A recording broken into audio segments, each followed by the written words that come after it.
君がいなくなった日々もこのどうしようもない気だるさも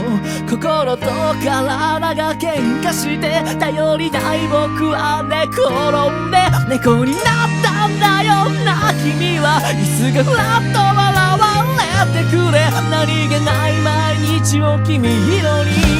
染めておくれよ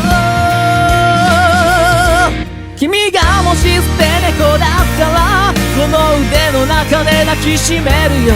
怪我してるならその傷拭うし精一杯のぬくもりをあげる会いたいんだ忘れられない猫になってでも笑われてほしいいつか君がふらっと笑われて僕はまた幸せで